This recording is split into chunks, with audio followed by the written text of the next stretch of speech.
ভৈরবের 3টি জ্বালানি তেল ডিপো থেকে এজেন্ট ডিলারদের তেল সরবরাহ বন্ধ থাকায় ডিপোর সামনে শতাধিক ট্যাঙ্ক লরির দীর্ঘ সারি তৈরি হয়েছে। তবে রেশনিং পদ্ধতিতে ফিলিং স্টেশনগুলোকে চাহিদার তুলনায় অর্ধেক পরিমাণ তেল দেওয়া হচ্ছে। রোববার পদ্মা মেঘনা ও যমুনা অয়েল কোম্পানির ডিপোতে এই পরিস্থিতি দেখা যায়। ডিপো কর্তৃপক্ষ জানিয়েছে, ঊর্ধ্বতন নির্দেশে আপাতত শুধু ফিলিং স্টেশন ডিলারদের রেশনিং পদ্ধতিতে তেল সরবরাহ করা হচ্ছে। ভৈরবের এসব ডিপো থেকে কিশোরগঞ্জ, ময়মনসিংহ, নেত্রকোনা, জামালপুর, শেরপুর, নরসিংদী, গাজীপুর, ব্রাহ্মণবাড়িয়া, হবিগঞ্জ ও কুড়িগ্রাম সহ 10 জেলায় জ্বালানি তেল সরবরাহ করা হয়।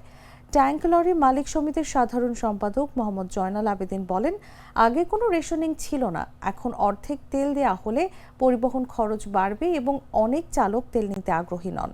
অন্যদিকে এজেন্ট ডিলার মালিকরা বলছেন, তাদের তেল না দেওয়ায় বাজারে সংকট আরও বাড়তে পারে।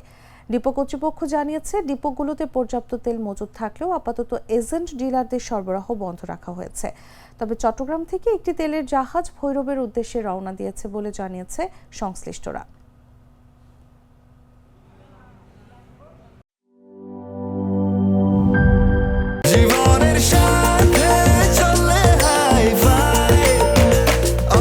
স্বাস্থ্যকর অল টাইম, সব সময় অল টাইম হেলদি লাইফ।